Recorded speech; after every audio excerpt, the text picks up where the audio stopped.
आप सभी को नमस्कार।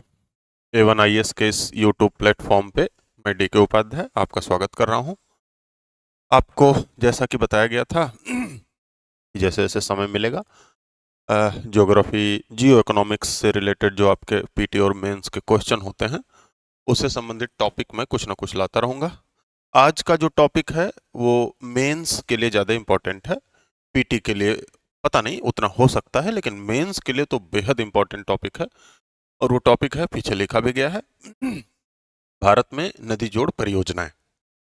जब भारत में नदी जोड़ परियोजनाएं की हम बात करते हैं तो उसमें ये बात इंक्लूड है कि ये बिहार के लिए भी जरूरी है।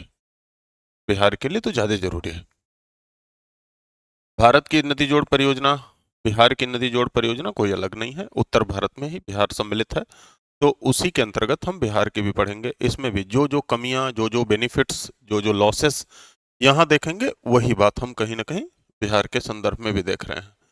तो इस टॉपिक को कैसे पढ़ा जाए, क्या क्या चीजें इसमें हमारे एग्जाम पॉइंट ऑफ व्यू से इम्पोर्टेंट हो सकती हैं, उस पर हम आज चर्चा करेंगे। जैसे सबसे पहले तो यही हो सकता है कि नदी जोड़ परियोजना ये है क्या,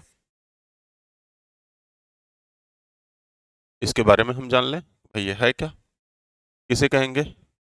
ठीक है, जब ये जान लेंगे है क्या, तो उसके बाद हमें जानना होता है कि कौन कौन सी नदियां जोड़ी जा रही हैं, इसके बारे में, इसके बारे में हम जान लें। थोड़ा सा इसके बारे में जान लें।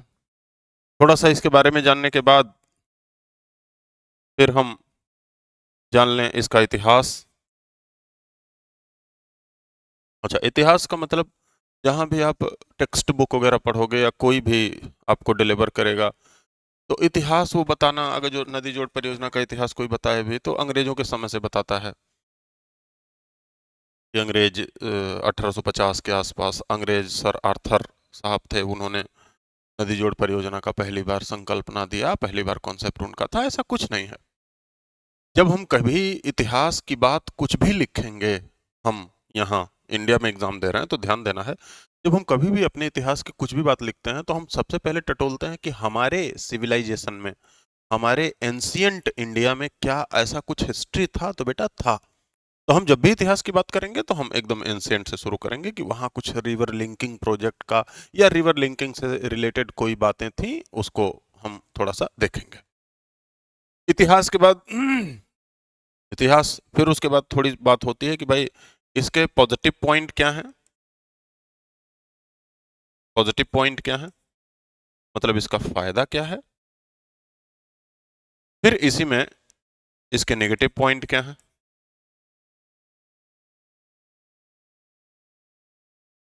इसका नुकसान क्या है। अब ये अलग अलग एक एक क्वेश्चन भी बन सकता है एग्जामिनेशन में। जो क्वेश्चन आ रहे हैं वो आप ऐसे समझ लो कि यहाँ ये वाला ज्यादा इंपॉर्टेंट है। जो नेगेटिव पॉइंट होगा उसी को पूछा जा सकता है कि भारत में रिवर लिंक करने में क्या क्या चैलेंजेस हैं, ये भी पूछा जा सकता है। पॉजिटिव पॉइंट में पूछा जा सकता है आपके मेंस में कि भारत या उत्तर भारत में, पूरे भारत या उत्तर भारत में, स्पेशली बिहार में नदी जोड़ परियोजना के क्या क्या फायदे हैं। तो जो उत्तर भारत के फायदे हैं वही बिहार के फायदे हैं, वही सारी बातें। क्लियर। तो चलिए हम इसे शुरू करते हैं, धीरे धीरे हम आगे बढ़ते हैं। पहले है क्या, इसको जानते हैं। नदी जोड़ परियोजना, नदी जोड़ परियोजना हम किसे कहते हैं। तो नदी जोड़ परियोजना, एक नदी को दूसरी नदी से जोड़ना। कोई एक नदी बेसिन है, उसे दूसरी नदी से हमें जोड़ देना। एक नदी से दूसरी नदी से जोड़ने का पर्पज क्या होता है, किसी एक नदी को दूसरी नदी से जोड़ने का हमारा पर्पज क्या होता है। तो जैसे भारत है, भारत में उत्तर में प्रवाहित होने वाली नदियां जो हैं, जो हिमालय से निकलती हैं, सिंधु नदी, गंगा नदी, ये नदियां हैं, ये नदियां कहीं ना कहीं पेरिनियल हैं, मतलब 12 मासी नदियां हैं। इधर वाली नदियां सदावाहिनी नदियां हैं। पेनिनसुला प्लेटू की नदियां हैं, ये कुछ बारहमासी नहीं है, ये मौसमी नदियां हैं। तो क्या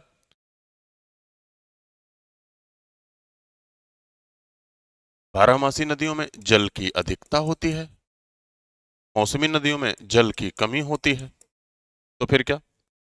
जलाधिक, जहां जल की अधिकता हो, जल के अधिक वाले क्षेत्रों की नदियों को जल की कमी वाले नदियों से जोड़ देना, कमी वाले नदियों से जोड़ देना, यही नदी जोड़ो परियोजना है।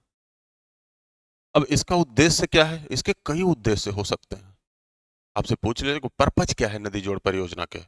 तमाम पर्पज हो सकते हैं। जो जो पॉजिटिव पॉइंट आपको मिलेगा इसमें, जो पॉजिटिव पॉइंट आपको, ये भी समझना है कि क्वेश्चन कभी आपके एग्जाम में घुमा दे, कभी राउंड टाइप का क्वेश्चन पूछ ले, पूछा कुछ जा रहा है, आप समझ नहीं पा रहे हो, यार ये तो नहीं बोला गया। उद्देश्य, पर्पज क्या है भाई? जो हमारा पॉजिटिव पॉइंट है वही तो पर्पज है। जो हमारा पॉजिटिव पॉइंट है वही तो पर्पज है। कि नदी जोड़ परियोजना है क्या? ये जाना कि ज्यादा अधिक जल वाली नदियों को, बारहमासी नदियों को मौसमी नदियों से जोड़ देना, वो हमारा नदी जोड़ परियोजना है। क्या क्या उद्देश्य हो सकते हैं? पॉजिटिव पॉइंट एक बार यहीं देख लेते हैं कि क्या क्या उद्देश्य हो सकते हैं इसके। सबसे पहले,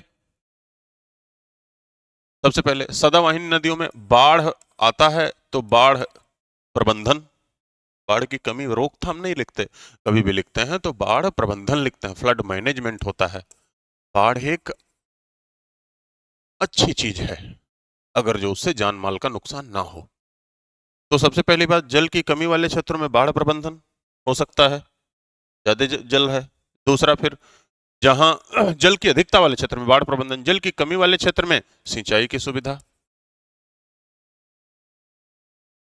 फिर कृषि को बढ़ावा दिया जा सकता है। फिर जल संरक्षण, भाई पानी की बर्बादी हो जा रही है, पानी बरस रहा है, नदियों में आ रहा है, इतना ज्यादा फ्लड है, नदियों से बड़ी नदी बेसिन में गया, बड़ी नदी बेसिन से समुद्र में चला गया, कोई बर्बादी, उसे उसका कोई यूज नहीं। तो जल संरक्षण की भी, जल जब संरक्षण होगा तो जल वाटर रिचार्जिंग होगा, जल पुनर्संभरण, पुनर्भरण, वाटर रिचार्जिंग होगा। जब नदियां जोड़ी जाएंगी तो तमाम सारे डैम बनेंगे, डैम बनेंगे तो उसे इलेक्ट्रिसिटी प्रोडक्शन होगा। जब नदियां जोड़ी जाएंगी तो हो सकता है नदियों के अंदर वाटरवेज बने, तो नदियों के इनलैंड वाटरवेज का डेवलपमेंट होगा, जैसे यूरोप में है राइन नदी, पूरे विश्व का सबसे ज्यादा, सबसे बढ़िया इनलैंड वाटर का एग्जांपल है। तो तमाम सारे पर्पज हैं, एक कोई पर्पज नहीं है। लेकिन मेन जो पर्पज है कि भाई जल की अधिकता वाले क्षेत्र को जल की कमी वाले क्षेत्र की तरफ ट्रांसफर कर देना, पानी की बर्बादी ना हो। जल संरक्षण एक सबसे बड़ी बात है, कृषि सिंचाई एक सबसे बड़ी बात। क्लियर? तमाम सारे पर्पज है। अब अगर जो हमें इसकी बात की जाए कि भाई ये कैसे इम्प्लीमेंट कैसे होगा, तो भारत सरकार कह रही है, भारत सरकार कह रही है कि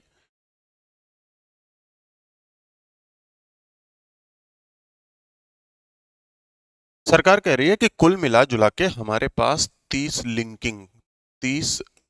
करेंगे, ये सरकार का डाटा है। 30 लिंक करेंगे जिसमें 30 लिंक में 37 नदियां जोड़ी जाएंगी। लिंक 30 बनाएंगे, उससे 37 नदियां जोड़ी जाएंगी। दूसरा, इंडिया में 18% पॉपुलेशन है दुनिया का। दूसरा, इसमें पर्पज क्या है? पर्पज में ही देखना, इंडिया में 18% पॉपुलेशन है दुनिया का, लेकिन दुनिया का सिर्फ 4% फ्रेश वाटर है।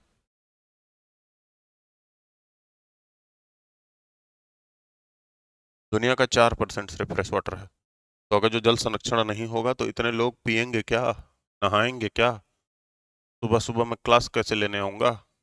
ये भी तो समस्या है, सब लोगों के पास समस्या है।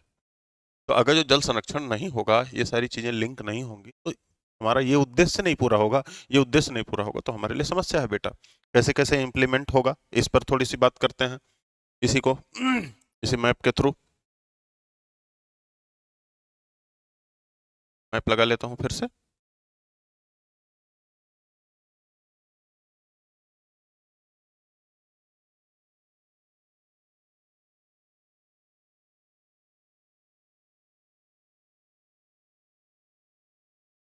ध्यान देना है। नदियों को जोड़ने का जो प्रोसेस है हमारे भारत में, सरकार कह रही है हम उसे 2 फेज में या 2 पार्ट में करेंगे। 2 पार्ट, 2 पार्ट में, इसमें भी कई सब पार्ट हैं। एक कह रहे हिमालयन रिवर को जोड़ना है, और दूसरा कह रहे हैं पेनिनसुला रिवर को जोड़ना है।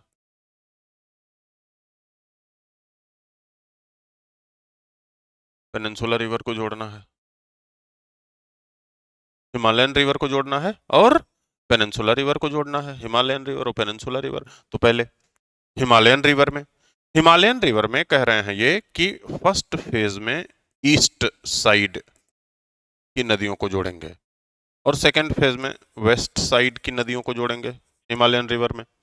वेस्टर्न रिवर्स को जोड़ेंगे। अब ईस्टर्न रिवर और वेस्टर्न रिवर, ये मैं एक लिख रहा हूं, इसे मैं 2 लिख रहा हूं, और इस मैप में समझो इस साइड की नदियों को जोड़ने का मतलब क्या कह रहे हैं। इस साइड की नदियां, जैसे ये गंगा है, ये मान लेते हैं गंगा है, ध्यान से समझना बेटा, ये गंगा है, इधर ब्रह्मपुत्र है, ये गंगा और ब्रह्मपुत्र। अब प्लान ऐसे कुछ है कि गंगा ब्रह्मपुत्र ये बेसिन को, इस बेसिन को जोड़ देना यहां महानदी से। ये महानदी मतलब गंगा ब्रह्मपुत्र को इस महानदी से जोड़ देना, और महानदी के पहले कई नदियां, स्वर्णरेखा, वैतरणी, ब्राह्मणी, ये सारी नदियों को लिंक कर देना, जिससे जल की अधिकता वाला क्षेत्र से इधर एरिड एरिया में, दंडकन्या वगैरह तक क्षेत्र में पानी पहुंच जाए। जब बाढ़ आता है ये क्षेत्र, तो बाढ़ प्रबंधन भी हो जाए और इधर की सिंचाई भी हो जाए। पहला फेज तो ये है, मतलब ये पहला फेज ईस्टर्न पार्ट, गंगा और ब्रह्मपुत्र के ईस्टर्न पार्ट को जोड़।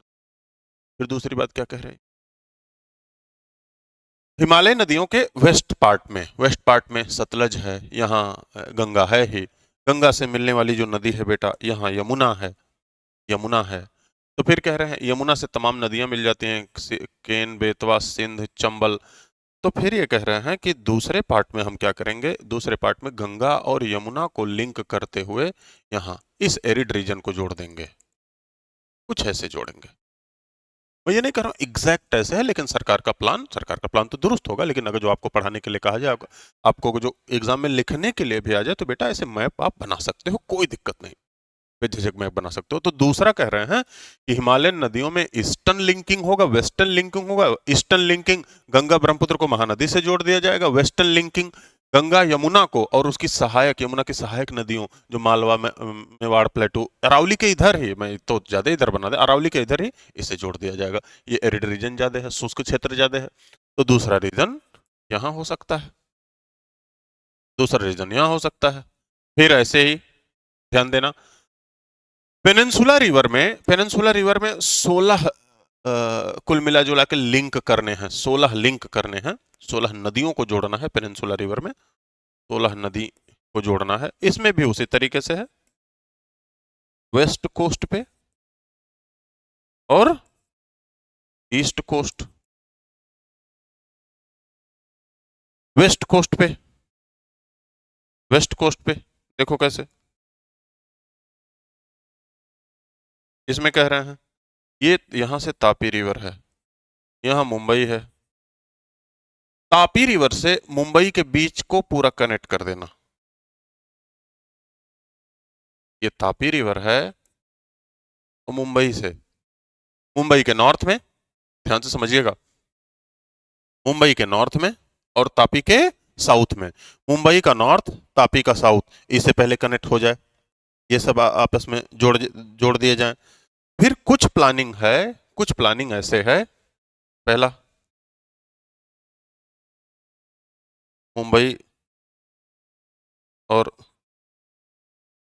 सौदर्न तापी रिवर। फिर इसे में क्या प्लानिंग है, कुछ ईस्टर्न, कुछ वेस्टर्न फ्लो वाली नदियों को, इधर वाली नदियों को, इधर वाली नदियों को, इधर वाली नदियों से भी जोड़ने का प्लान है। कुछ वेस्ट फ्लो करती हैं, उसे ईस्टर्न फ्लोइंग रिवर से भी जोड़ने का प्लान है। जैसे यहाँ भीमगढ़ से निकलने वाली आपकी मांडवी रिवर है जिसे महादाई कहते हैं, जैसे पेरियार वगैरह नदियों का भी कुछ प्लान है। तो कुछ ईस्टर्न रिवर को, east flowing river connect the west flowing river, कुछ ऐसा भी प्लान है। समझ में आ रही बात? फिर से, ईस्ट कोस्ट पे क्या प्लान है? ईस्ट कोस्ट, अब ये ईस्ट कोस्ट पे प्लान आपको वैसे भी पता है, कई बार आपको रिवर सिस्टम में भी बताया है कि जोड़ा भी जा रहा है। और ईस्ट कोस्ट पे क्या क्या प्लान है? ईस्ट कोस्ट पे प्लान है बेटा, अब ये गोदावरी, यहां आती है गोदावरी, यहां आती है गोदावरी, यहां आती है कृष्णा।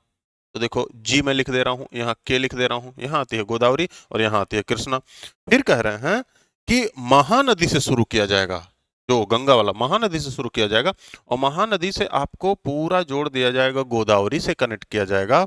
और गोदावरी से कनेक्ट करने के बाद इसी को गोदावरी से कनेक्ट किया जाएगा, और गोदावरी से कनेक्ट करने के बाद ये पूरा रीजन बेटा, गोदावरी कृष्णा, फिर यहाँ आती है पेन्नार, फिर यहाँ आती है कावेरी, फिर यहाँ वैगई, ये पूरा लिंक कर दिया जाएगा, ये पूरा लिंक कर दिया जाएगा। तो यहाँ महानदी, फिर कहाँ गोदावरी, फिर कृष्णा, कृष्णा, पेन्नार, कावेरी, वैगई, ये पूरा लिंक कर दिया जाएगा। तो इस तरीके से लिंकिंग बनाया जाएगा। आपको एक बार फिर से बता दें, पहला लिंकिंग हिमालयन रिवर में होगा, दूसरा लिंकिंग पेनिनसुला रिवर में होगा। हिमालयन में कैसे लिंकिंग होगा? हिमालयन में ईस्ट साइड में लिंकिंग होगा, गंगा ब्रह्मपुत्र को महानदी से जोड़ दिया जाएगा। वेस्ट साइड में लिंकिंग जो कहीं ना कहीं पेनिनसुला से रिलेटेड है, वो गंगा यमुना और उसकी कनेक्ट सहायक नदियों को जोड़ दिया जाएगा। और ये ऐसा ऐसा प्लान है, इस तरीके से प्लान है। अभी हमारे पास इसी के तहत हिमालयन रिवर तो नहीं, पेनिनसुला रिवर में कुछ इसी के तहत नदियां जोड़ी गई हैं, पेनिनसुला रिवर ही कहोगे। दो नदियों को जोड़ा गया है, केन बेतवा रिवर लिंक, मध्य प्रदेश और उत्तर प्रदेश की संयुक्त परियोजना है, कह सकते हो दोनों का जॉइंट वेंचर है। तो इतना तो प्लान हमारे इसमें है कि ऐसे ऐसे नदियों को जोड़ा जाएगा। ठीक है। अब बात आती है कि भाई इसका हिस्ट्री क्या है, कैसे कैसे इसका इतिहास है, क्या क्या इसमें हो सकता है। इतिहास की थोड़ी सी बात करते हैं। नदी जोड़ परियोजना का इतिहास।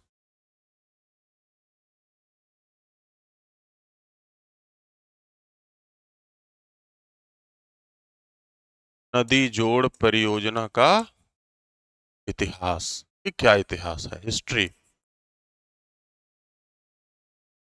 History of river link in India, ये करो तो ज्यादा बेहतर है। River link India. सबसे पहले, जो मैंने पहले ही कहा है कि जब भी हम इतिहास की बात करेंगे, इतिहास की बात जब भी किसी भी टॉपिक में करो, ये जरूरी नहीं है कि जियो इकोनॉमिक्स में कर रहे हो, ज्योग्राफी में कर रहे हैं, किसी भी टॉपिक में, इवन साइंस टेक्नोलॉजी में जब आप हिस्ट्री की बात करो, तो कोशिश करो कि उसमें कही गई बातें अगर जो हम हिस्ट्री से ले रहे हैं, तो कहीं मुगल पीरियड से या कहीं ना कहीं ब्रिटिश पीरियड से ना उठाएं, उसे उठाएं अगर जो, तो एंसेंट में अगर जो कुछ मिल रहा है, नहीं तो फिर उसके बाद ही इधर करें। जैसे रिवर लिंकिंग का पर्पज, मतलब उसका पॉजिटिव पॉइंट, जो जो चीजें हैं उसके लिए किया गया कुछ भी काम कहीं ना कहीं रिवर लिंकिंग कहलाता है। जैसे मैं एक बात कह रहा हूं, मैं कुछ चीजें बोलूंगा, आपको लिख भी लेना है। जैसे इंडस वैली सिविलाइजेशन की अगर जो बात करें, इंडस वैली सिविलाइजेशन, ध्यान देना बेटा, इंडस वैली सिविलाइजेशन में रिवर लिंकिंग के कुछ प्रमाण मिलते हैं। कई सारा ढूंढा जा सकता है, लेकिन रिवर लिंकिंग के कुछ प्रमाण मिलते हैं गुजरात में। रिवर लिंकिंग के कुछ प्रमाण मिलते हैं गुजरात में, जैसे आ जाता है धौलावीरा, लोथल। अब लोथल देखो, लोथल तो एक डॉकयार्ड था, एक बंदरगाह था, भोगवा नदी के किनारे। भोगवा नदी साबरमती की सहायक नदी है। यहां तो रिजर्वायर बनाया गया था, जलाशय मिला, कृत्रिम बंदरगाह था, आर्टिफिशियल पोर्ट, कृत्रिम बंदरगाह था, है ना, एक कृत्रिम बंदरगाह था। अब आप ऐसे समझो कि जब यहाँ एक जलाशय बनाया गया, रिजर्वायर बनाया गया पानी इकट्ठा करने के लिए, यहाँ एक कृत्रिम बंदरगाह बनाया गया, कृत्रिम बंदरगाह, तो कैसे बना होगा ये कृत्रिम बंदरगाह? कहीं ना कहीं जलाशय बनाया जा रहा है पानी के संरक्षण के लिए। जब हमारी नदियों को भी जोड़ा जाएगा तो बीच बीच में रिजर्वायर बनाना पड़ेगा, तब तो आप नहरें निकाल सकते हो। बीच बीच में बैराज बनाना पड़ेगा, तब तो आप नहरें निकाल सकते हो। तो अगर जो लोथल है, धौलावीरा, ऐसे उदाहरण मिल रहे हैं तो आपको लिखना है। अगर जो इतिहास पूछ लिया जाए तो आपको लिखना है। आपको डायरेक्ट मुगल पीरियड से, डायरेक्ट ब्रिटिश पीरियड से नहीं बातें शुरू करनी है, और आपको मैप में बता देना है कि धौलावीरा इधर, ये लोथल यहाँ, आपको ऐसे बता देना होगा, दोनों पॉइंट को मैप में बता देना होगा। ठीक है, तो इन सब जगहों पर अगर जो ऐसे प्रमाण मिल रहे हैं, ऐसे एविडेंसेस मिल रहे हैं, तो इसका मतलब हमारे हिस्ट्री में कहीं ना कहीं रिवर लिंक के प्रमाण थे, उसके एविडेंस थे। जो रिवर लिंक का आज पर्पज है, वो पर्पज हमने पहले फुलफिल किया है, पहले हमने वो पर्पज साधा है, पहले हमने वो पर्पज प्राप्त किया है। लोथल में जलाशय था, कृत्रिम बंदरगाह था, कहीं ना कहीं नदियां कनेक्ट थी, तब वहां से जो भी जल व्यापार, जलीय इनलैंड वाटर ट्रेड होता था, वहां से होता था। अगली बात फिर से देखो, इंडस वैली सिविलाइजेशन की अगर जो हम दूसरी बात करें, इंडस वैली सिविलाइजेशन के अगर थोड़ा सा आगे बढ़े, तो फिर से आता है चोल काल में। चोल काल, इसका मतलब दक्षिण भारत, दक्षिण भारत की बात करें, चोल पीरियड की बात करें, चोल पीरियड में भी मिलता है, चोल पीरियड में भी मिलता है ऐसे एविडेंस जो रिवर लिंक को इंडिकेट करते हैं। आप जब चोल डायनेस्टी पढ़ोगे, संगम लिटरेचर जब आप पढ़ेंगे, तो चोल डायनेस्टी पढ़ेंगे तो आप ये भी देखेंगे, जिन चोल राजाओं की पावर, उनकी इकोनॉमी अधिक होती थी, वो ऐसे पता लगता था कि उनके समय मंदिर वगैरह बहुत बड़े बड़े बनाएंगे, लेपाक्षी मंदिर, ऐसे मतलब साउथ के बहुत बड़े बड़े मंदिर उन्होंने बनवाए। तो उस हिसाब से हमारे जो इतिहासकार हैं, वो ये अंदाजा लगाते हैं कि इस चोल डायनेस्टी का, मतलब इस राजा का, की इकोनॉमिक बजट बहुत अच्छा था, इसीलिए इसने इतने बड़े बड़े मंदिर बनवाए। तो जब अगर जो चोल की बात करें, चोलों की बात करें, चोल चोल राजा, चोल राजा बेटा, करिकाल चोल राजा था, करिकाल चोल, करिकाल चोल राजा ने कावेरी नदी पर, इसका मतलब आज का कहीं ना कहीं तमिलनाडु, तमिलनाडु वाला क्षेत्र, तो करिकाल चोल राजा आज के कावेरी नदी पर कल्लानई, कल्लानई बांध बनाया। ठीक है, कल्लानई बांध बनाया। अब ये कल्लानई बांध, ध्यान देना, ग्रांड एनिकट इसे ही बोला जाता है, ग्रांड एनिकट डैम, ग्रांड अब फिर वही बात, अगर जो चोल राजा ने ये सारी बातें की, कावेरी नदी पर ऐसे डैम बनवाए, तो उसका भी पर्पज कहीं ना कहीं जल संरक्षण था, उसका भी पर्पज कहीं ना कहीं सिंचाई था। आज भी इसका यूज किया जाता है तमिलनाडु वगैरह वाले क्षेत्र, का भी पर्पज सिंचाई था, उसका भी पर्पज जल संरक्षण था। तो चोल राजाओं ने ऐसा किया, तो कहीं ना कहीं रिवर लिंक के तो एविडेंस यहाँ भी मिल रहे हैं। फिर अगर जो इसके बाद थोड़ी सी बात करें, गुप्ता पीरियड में, गुप्ता पीरियड के बाद हर्षवर्धन के समय, तो आप देखेंगे चंद्रगुप्त सेकंड, इसने सुदर्शन झील की मरम्मत करवाई, जो मौर्य काल में बना था। सुदर्शन झील की मरम्मत, ठीक है। अब ये सुदर्शन झील रिवर लिंक का कोई एविडेंस नहीं है, लेकिन रिवर लिंक के जो पर्पज हैं वो तो उसने फुलफिल किए। हर्षवर्धन,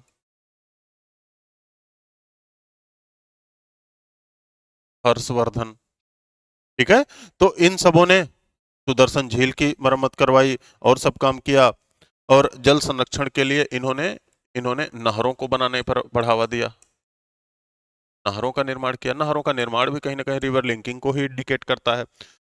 कहा जाता है इन्होंने राजस्थान और मध्य भारत, भारत में कई नहरें बनवाई, राजस्थान और मध्य भारत में कई सारी नहरें बनवाई, जिससे रिवर लिंकिंग रिवर लिंकिंग के एविडेंस मिलते हैं। फिर से इसके बाद हम देखेंगे तो बेटा नागार्जुन सागर दक्षिण भारत में, आंध्र प्रदेश में, आंध्र प्रदेश में, आंध्र प्रदेश में 10वीं से 12वीं सेंचुरी के आसपास, 10वीं से 12वीं सेंचुरी के आसपास नागार्जुन सागर।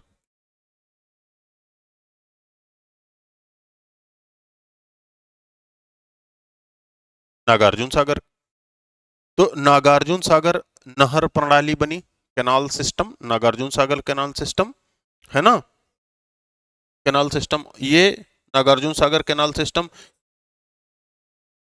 काकतीय चालुक्य राजाओं के द्वारा बनाया गया था। इसमें बड़े बड़े रिजर्वायर बनाए गए जिससे वाटर कंजर्वेशन हो सके, वाटर प्रिजर्व हो सके। ठीक है, बड़े बड़े जलाशय बनाने का पर्पज भी था कहीं ना कहीं सिंचाई की सुविधाओं को बढ़ावा देना, जल संरक्षण को बढ़ावा देना, वाटर रिचार्जिंग को बढ़ावा देना। ये पर्पज तो होता था, आज भी नागार्जुन सागर का यूज होता है। आंध्र प्रदेश और तमिलनाडु की बाउंड्री पर कृष्ण नदी पर आज भी स्थित है, आपको पढ़ाया जाता है। ठीक है, तो नागार्जुन सागर। फिर इसके बाद मुगल काल में, मुगल काल की अगर जो बात करें, मुगल डायनेस्टी, तो फिरोज शाह, फिरोज शाह तुगलक, इसने दिल्ली में पानी लाने के लिए, दिल्ली में पानी लाने के लिए यमुना नहर बनाई, यमुना नहर बनाई। शाहजहां सिंचाई सुविधा और पानी लाने के लिए यमुना नहर का और अच्छे से उसका जीर्णोद्धार कराया, रिजुवनेट किया। ये सारी अगर जो कहानी आप शुरू से करते जाओगे कि Indus valley civilization, Indus valley civilization की अगर जो हम शुरू से बात करें कि इंडस वैली सिविलाइजेशन का क्या क्या रोल रहा, लगभग इंडस वैली सिविलाइजेशन आज को आपको पता है 1900 BC की बात हो रही है। इंडस वैली सिविलाइजेशन में फिर था चोल काल में, मतलब second AD century, AD second century के आसपास यह आया। चंद्रगुप्त 10th सेंचुरी के आसपास इधर चंद्रगुप्त वगैरह, ये नागार्जुन सागर है। फिर उसके बाद हमने देखा फिरोज शाह तुगलक, शाहजहां की बात। अब इसको लेकर कोई बड़ा प्रोजेक्ट तब नहीं हुआ कि पूरा होलिस्टिक वे में इंडिया को कनेक्ट कर दिया जाए। इंडिया को कनेक्ट तो तब कोई करेगा ना जब पूरा इंडिया किसी एक के पास हो।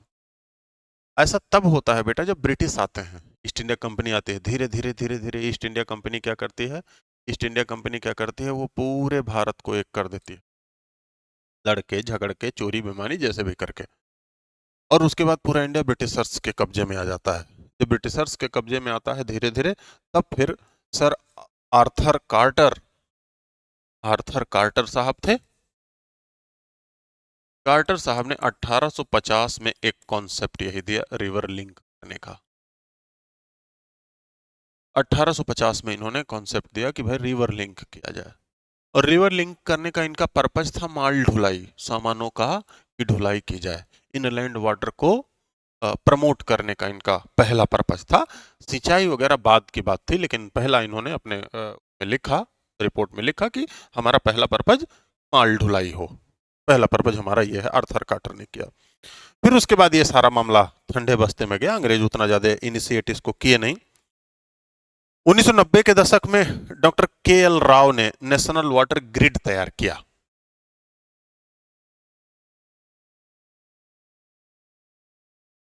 नेशनल वाटर ग्रिड,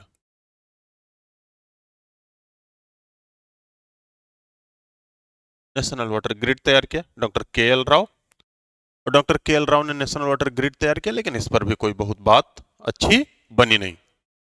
1980 में ये जल संरक्षण मंत्रालय ने, जल संरक्षण मंत्रालय ने भी इस पर इनिशिएट हुआ, ये का इनिशिएटिव जल संरक्षण मंत्रालय ने भी लिया। फिर देखते हैं 2005 से 2013 तक सरकार कह रही है कि कई सारी कमेटियां बनी, कई सारी कमेटियां बनी,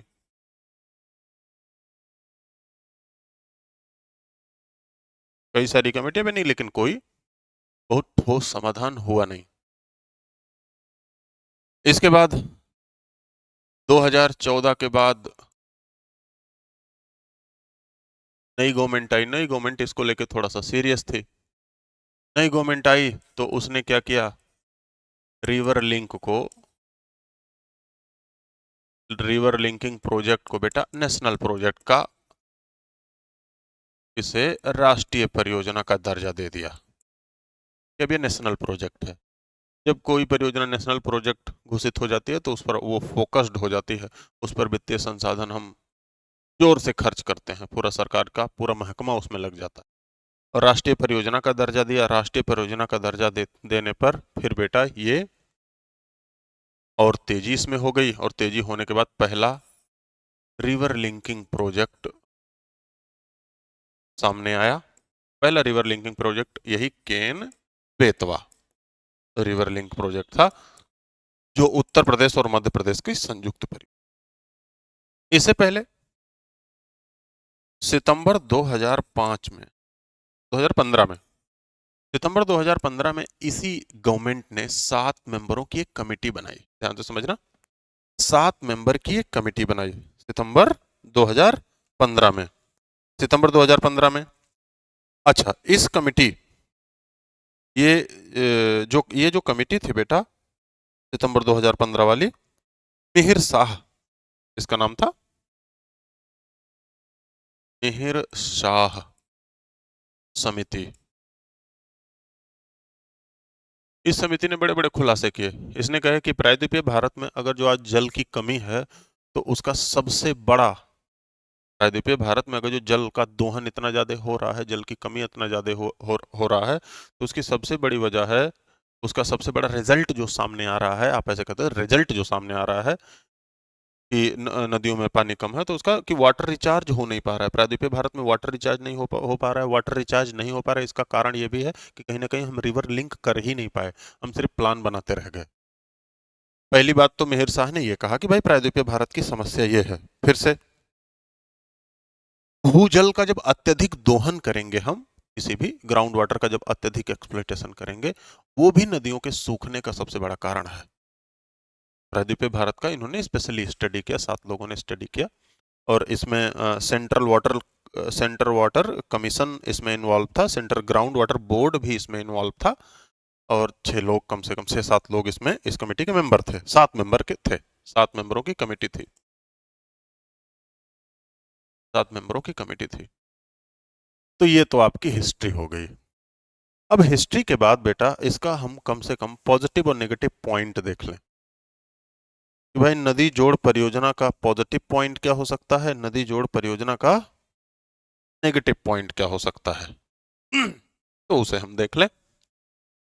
मैंने पहले ही बोला है, आपसे पूछ लिया जब पर्पज क्या है तो पॉजिटिव पॉइंट लिख दोगे, आपसे पूछा जाए चैलेंजेस क्या हैं तो नेगेटिव पॉइंट लिख दोगे, वो इसी तरीके से बात है। ठीक है, तो नदी जोड़ परियोजना का पॉजिटिव पॉइंट पहला,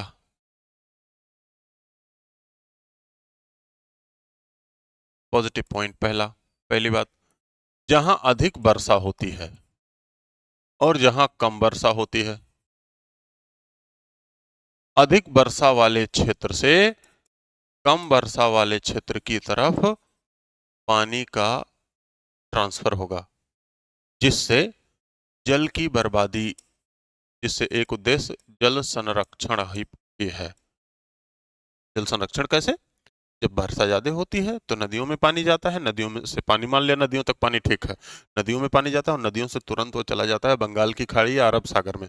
अब वो पानी हो गया खारा, अब वो पानी बेटा हो गया खारा, और जब खारा पानी हो गया तो वो किसी काम का नहीं, इंसानों के पीने लायक वो रह नहीं गया। तो अधिक वर्षा वाले क्षेत्र से कम वर्षा वाले क्षेत्र की तरफ पानी का ट्रांसफर, सूखे क्षेत्र की तरफ पानी का ट्रांसफर। ठीक है, दूसरा, जब नदियों को जोड़ा जाएगा तो ढेर सारे बांध बनाए जाएंगे, ढेर सारे बांध बनाने की बात हो रही है, ढेर सारे रिजर्वायर बनाए जाएंगे, बैराज बनाए जाएंगे। तो बैराज बनाए जाएंगे तो इसका फिर से क्या फायदा है, इससे जल विद्युत उत्पादन, जल विद्युत उत्पादन के लिए कहा जा रहा है 34,000 मेगावाट बिजली का उत्पादन इससे हम कर सकते हैं। अब अगर जो जल विद्युत उत्पादन हो रहा है तो ये नवीकरणीय ऊर्जा का एक प्रमुख स्रोत बन सकता है।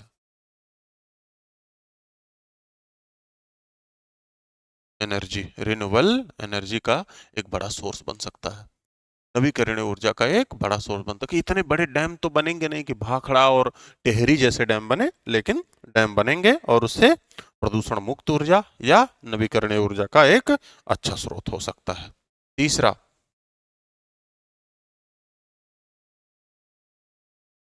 तीसरा, सबसे बड़ा पर्पज इसमें हम भूल कैसे गए, कृषि सिंचाई, कृषि और सिंचाई, इसके लिए सबसे बड़ा बेनिफिशियल है कि भाई सिंचाई के लिए तो सबसे बड़ा साधन यूज हो सकता है। चौथा, अगर जो एक दूसरे नदियों को जोड़ा जाएगा तो इनलैंड वाटर डेवलप हो सकता है, सबसे अच्छा। अंतर्देशीय जल परिवहन, जैसे अभी जो जल परिवहन है अभी हमारे देश में, अभी देखो नेशनल वाटरवे नंबर 1 है, गंगा रिवर में है, प्रयागराज से लेकर हल्दिया पश्चिम बंगाल तक ये गंगा रिवर में है। तो ऐसे नेशनल वाटर 2 है जो सादिया से लेकर धुबरी तक है, एक ही नदी में है। तो अगर जो इसे जोड़ दिया जाए तो ये हो सकता है कि हम इनलैंड वाटर को भी प्रमोट करें, जिससे माल ढुलाई कम हो सकता है हमारी अर्थव्यवस्था में, जिसे कहते हैं फिजिकल इंफ्रास्ट्रक्चर, भौतिक अधोसंरचना, भौतिक अवसंरचना भी अच्छी हो सकती है, इनलैंड वाटर भी अच्छा हो सकता है। और इसमें क्या क्या कर दोगे?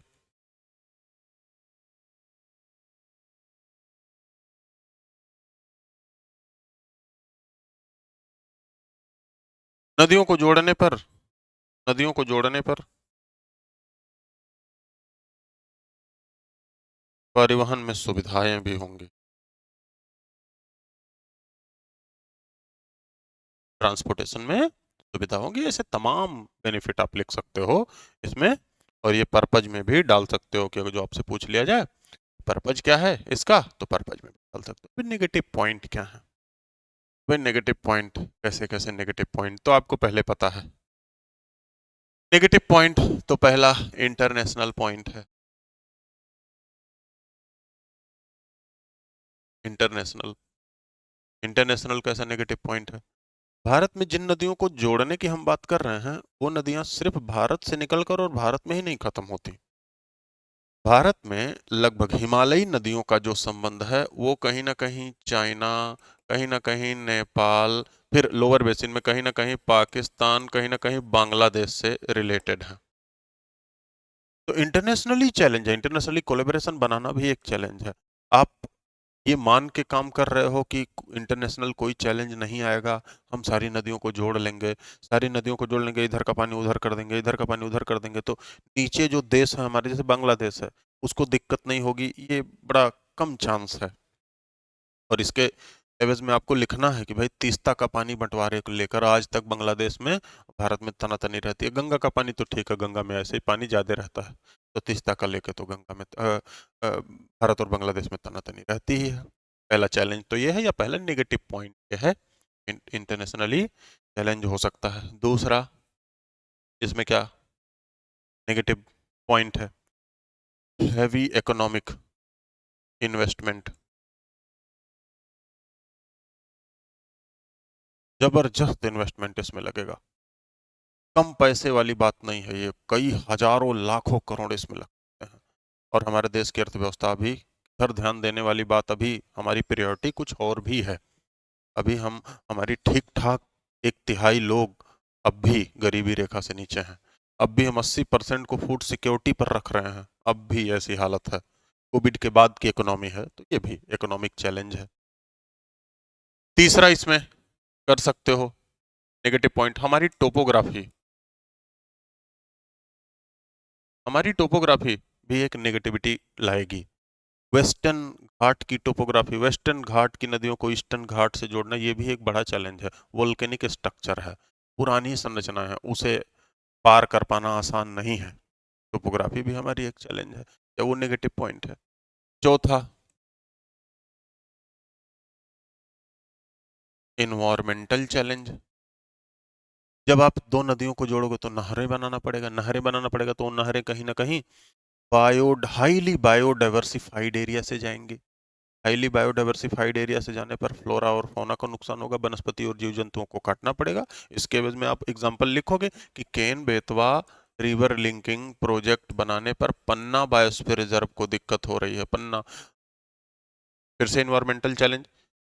बेटा वहां जो ट्राइब्स हैं, ट्राइबल सेटलमेंट है या कोई भी हैबिटेट है, पॉपुलेशन है, उस पॉपुलेशन को डिस्प्लेस करना पड़ता है, उन्हें वहां से हटाना पड़ता है, जो रिवर लिंक करना पड़ेगा, वो भी एक सबसे बड़ा चैलेंज है, उन्हें वहां से हटाया जाए।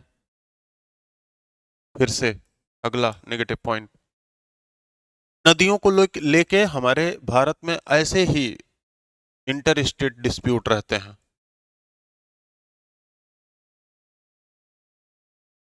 एक राज्य का दूसरे राज्य से नदी जल विवाद, तो एक राज्य का दूसरे राज्य से नदी जल विवाद, हर राज्य एक ट्राइब्यूनल में खोंसी देता है अपना मामला, तो इसको लेके भी आ, ये भी एक चैलेंज है, पॉलिटिकल चैलेंज इसमें आ सकता है।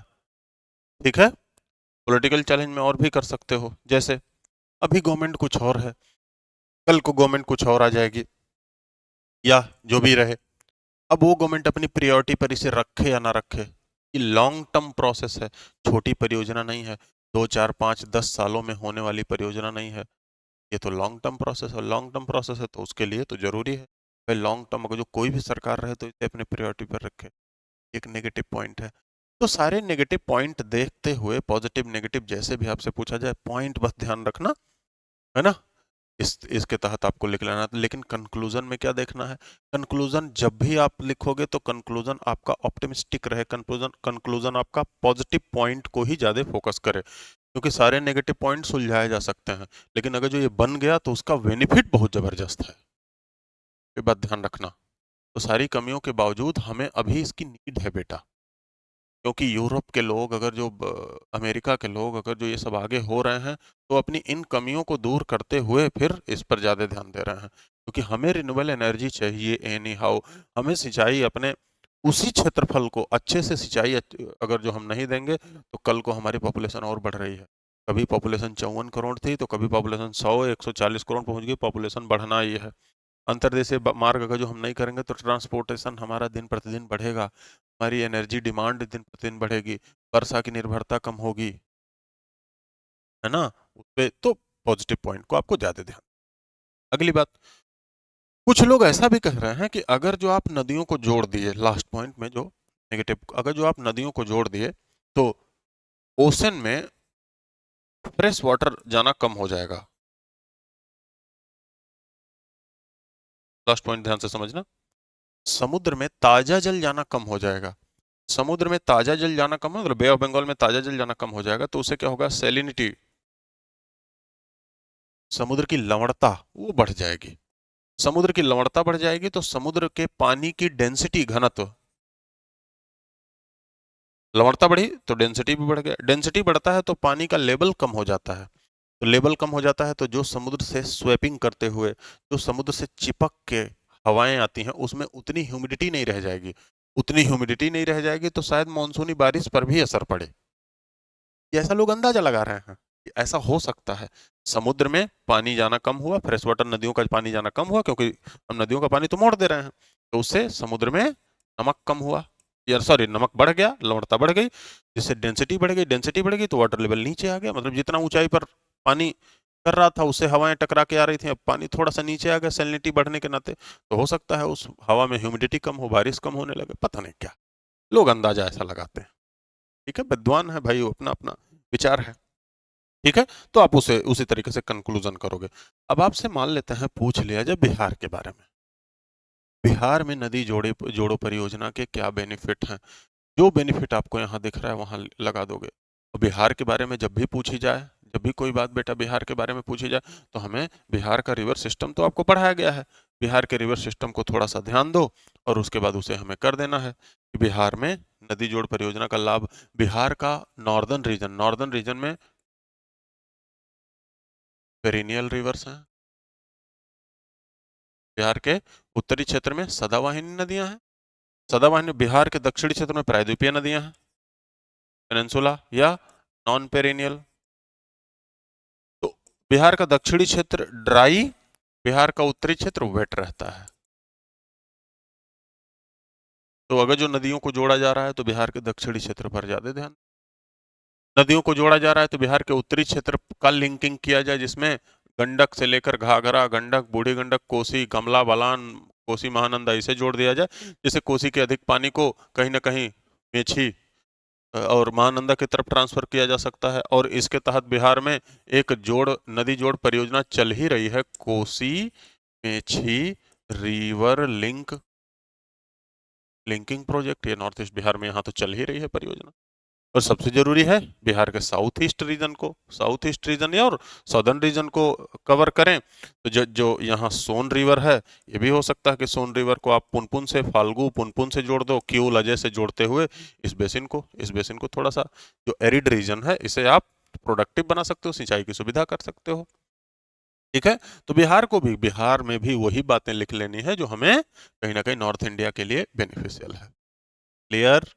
ठीक है, तो आज इतना करते हैं, फिर अगले बार किसी न किसी मुद्दे पे हम मिलेंगे। तो मैं उम्मीद कर रहा हूँ कि ये जो मैं आपको बताया हूँ वो आपके मेंस एग्जाम के लिए इम्पोर्टेंट होगा, और कहीं से भी डाटा आएगा जो इसमें आप ऐड कर पाइए, अच्छी बात है। मैं भी तो वही करके लाया हूँ, आपको डिलीवर कर रहा हूँ। हाँ, लेकिन इसमें मेन कॉन्सेप्ट ये है कि टॉपिक आपको पता रहना चाहिए, कहीं ना कहीं रिवर सिस्टम आपको अच्छे से ख्याल रहना चाहिए। Clear? Thank you very much.